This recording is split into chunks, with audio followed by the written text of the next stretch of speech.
بسم اللہ الرحمن الرحیم۔ شروع اللہ کے نام سے جو بڑا مہربان نہایت رحم کرنے والا ہے۔ جب آپ کچھ بھی نہ کر سکیں تو اپنی دعاؤں میں اضافہ کر دیں، کیونکہ اللہ کے سوا کوئی آپ کو کچھ نہیں دے سکتا۔ تنہا چلنا شروع کرو تو اللہ ہر مشکل راستے میں تھام لیتا ہے۔ جب کوئی پریشانی نہ حل ہو رہی ہو اور نہ ہی ختم ہو رہی ہو تو آپ درود شریف کی کثرت کر لیں، مشکل ختم ہو جائے گی۔ سورج کی کرنیں زمین پر پڑنے سے پہلے نیند سے اٹھ جایا کرو، کیونکہ اس وقت رزق تقسیم کیا جا رہا ہوتا ہے۔ اگر چاہتے ہو کہ تمہاری دعا قبول ہو جائے تو دعا مانگنے سے پہلے درود شریف پڑھا کریں۔ ان دعاؤں پر اللہ تعالیٰ قبولیت کے دروازے کھول دیتا ہے، وہ کبھی رد نہیں ہوتی۔ جسے تمہاری اچھی یا بری عادت کی پرواہ نہیں، وہ دشمن ہے۔ جو تمہاری اصلاح کی فکر کرتا ہے وہ سچا دوست ہے۔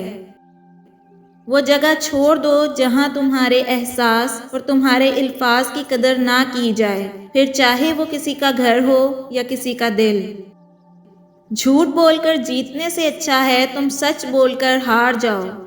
جو ذات رات کو درختوں پر بیٹھے پرندوں کو نیند میں گرنے نہیں دیتی، وہ ذات انسان کو کیسے بے یار و مددگار چھوڑ سکتی ہے؟ زندگی میں ہمیشہ اپنے چاہنے والوں کو اپنی کمی محسوس کرواؤ، مگر یہ دوری اتنی لمبی نہ ہو کہ کوئی آپ کے بغیر جینا سیکھ لے۔ تنہا انسان کو کبھی تنہا نہ سمجھنا، کیونکہ جو تنہا ہوتا ہے اس کے ساتھ اللہ ہوتا ہے۔ کبھی کسی کو دکھ مت دو، کیونکہ معافی مانگ لینے پر بھی دل میں درد باقی رہتا ہے، جس طرح دیوار میں سے کیل نکالنے پر سوراخ باقی رہتا ہے۔ محبت کا اظہار تب ہی کرو جب اسے نبھا سکو۔ بعد میں مجبوریوں کا سہارا لے کر کسی کو چھوڑ دینا وفاداری نہیں۔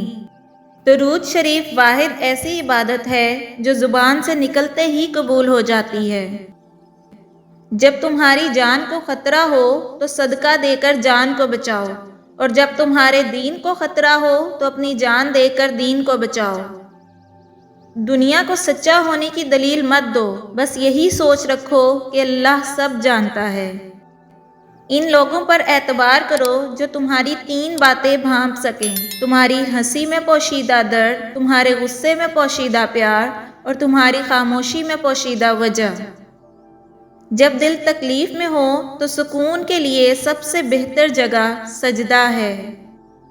جو انسان تین چیزوں میں کسی کو شریک نہیں کرتا وہ اللہ کے محبوب بندوں میں سے ہوتا ہے: عبادت، محبت اور معافی، کیونکہ یہ سب پردے کی چیزیں ہیں۔ زندگی کے تین اصول بنا لو۔ اس سے ضرور معافی مانگو جسے تم چاہتے ہو، اسے کبھی مت چھوڑو جو تمہیں چاہتا ہے، اس سے کبھی کچھ نہ چھپاؤ جو تم پر اعتبار کرے۔ دنیا والے زیادتی کریں تو مسکراتے ہوئے معاف کر دیا کرو۔ یوسف کو بھائیوں نے کنویں میں پھینک دیا تھا، اللہ نے انہیں بادشاہ بنا دیا۔ بے شک ہر مشکل کے بعد آسانی ہے۔ فرصت کے اوقات بادل کی طرح جلدی گزر جاتے ہیں۔ تمہیں ایک نیک کام کرنے کا بھی موقع ملے تو اسے غنیمت سمجھو، ورنہ ندامت حاصل ہوگی۔ کوشش کرو کہ تم دنیا میں رہو، دنیا تم میں نہ رہے، کیونکہ کشتی جب تک پانی میں رہتی ہے خوب تیرتی ہے، لیکن جب پانی کشتی میں آ جائے تو وہ ڈوب جاتی ہے۔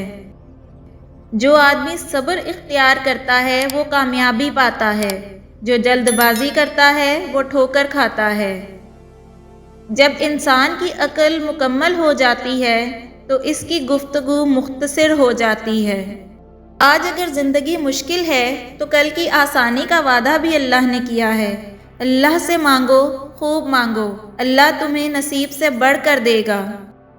جو اپنے غصے پر غالب آ جائے وہ شیطان پر فتح پاتا ہے، جو اپنے غصے سے مغلوب ہوا شیطان اس پر فتح پاتا ہے۔ زندگی کی اصل خوبصورتی یہ نہیں کہ تم کتنے خوش ہو، بلکہ زندگی کی اصل خوبصورتی تو یہ ہے کہ دوسرے تم سے کتنا خوش ہیں۔ عاقل اپنے کام پر اور جاہل اپنی امیدوں پر بھروسہ کرتا ہے۔ عاقل کمال چاہتا ہے اور جاہل مال چاہتا ہے۔ انصاف کرو ورنہ یاد رکھنا، حضرت صالح علیہ السلام کی اونٹنی کے قاتل صرف 4 لوگ تھے، مگر غرق پوری قوم ہو گئی کیونکہ باقیوں کا جرم خاموش رہنا تھا۔ اگر کوئی اپنا ہمیں بھول جائے تو کیا کیا جائے؟ شیر خدا نے فرمایا، کوئی اپنا ہو تو وہ کبھی نہیں بھولتا، اور جو بھول جائے وہ اپنا نہیں ہوتا۔ خلوص اور عزت بہت مہنگے تحفے ہیں، اس لیے ہر کسی سے ان کی امید نہ رکھو، کیونکہ بہت کم لوگ دل کے امیر ہوتے ہیں۔ توبہ روح کا غسل ہے، جتنی بار کی جائے روح میں نکھار پیدا ہوتا ہے۔ کسی کا دل اتنا مت دکھاؤ کہ وہ اللہ کے سامنے تمہارا نام لے کر رو پڑے، کیونکہ ٹوٹے ہوئے دل سے نکلی آہ عرش تک جاتی ہے۔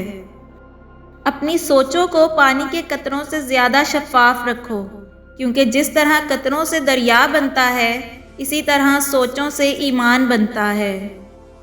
اگر کوئی تم سے جلتا ہے تو بجائے غصہ ہونے کے ان کی جلن کی قدر کرو، کیونکہ یہی وہ لوگ ہیں جو تمہیں خود سے بہتر سمجھتے ہیں۔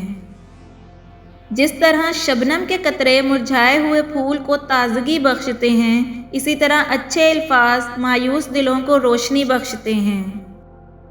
دولت، رتبہ اور اختیار ملنے سے انسان بدلتا نہیں، اس کا اصل چہرہ سامنے آ جاتا ہے۔ خاموشی ایک عظیم نعمت ہے، خاص طور پر اس وقت جب اختلافات زیادہ ہوں، آوازیں بلند ہوں، علم کی کمی ہو اور دلیل کی کوئی اوقات نہ ہو۔ آنکھ دنیا کی ہر چیز دیکھتی ہے، مگر جب آنکھ میں کچھ چلا جائے تو اسے نہیں دیکھ پاتی۔ اسی طرح انسان دوسروں کے عیب تو دیکھتا ہے، مگر اسے اپنے عیب نظر نہیں آتے۔ اس کو دوست مت بناؤ جو کسی محفل میں آپ کو شرمندہ کرے، خواہ وہ مذاق ہی کیوں نہ کر رہا ہو۔ جس درخت کی لکڑی نرم ہوگی، اس کی شاخیں زیادہ ہوں گی۔ بس نرم طبیعت اور نرم گفتار بن جاؤ تاکہ تمہارے چاہنے والے زیادہ ہوں۔ دکھ میں کبھی پچھتاوے کے آنسو نہ بہاؤ، کیونکہ تم وہ خوش نصیب ہو جسے اللہ نے آزمائش کے قابل سمجھا۔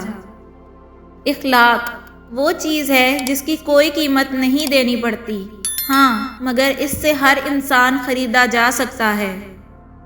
مجھے افسوس اس بات پر ہوتا ہے کہ انسان اشرف المخلوقات ہے، پھر بھی انسانوں کے جاگنے سے پہلے پرندے جاگ جاتے ہیں۔ اگر خوش رہنا چاہتے ہو تو نہ امید رکھو اور نہ شکوہ کرو۔ حضرت علی رضی اللہ تعالیٰ عنہ نے فرمایا، جب کبھی تمہیں اپنے رزق میں کمی نظر آنے لگے تو کچھ مال اللہ کو دے کر اللہ کے ساتھ تجارت کر لیا کرو۔ جو حق کو چھوڑ کر عزت کا طلبگار ہوتا ہے وہ ذلیل ہو کر رہتا ہے، اور جو حق کے ساتھ دشمنی رکھتا ہے ذلت اس کا ہمیشہ کے لیے مقدر بن جاتی ہے۔ تم اچھا کرو اور زمانہ تمہیں برا سمجھے، یہ تمہارے حق میں بہتر ہے، بجائے اس کے کہ تم برا کرو اور زمانہ تم کو اچھا سمجھے۔ اے اللہ، میرے وہ گناہ معاف فرما دیجئے جو دعا کو رد کرنے والے ہیں۔ اے اللہ، میرے وہ گناہ معاف فرما دیجئے جو ہوا کو تاریک کرنے والے ہیں۔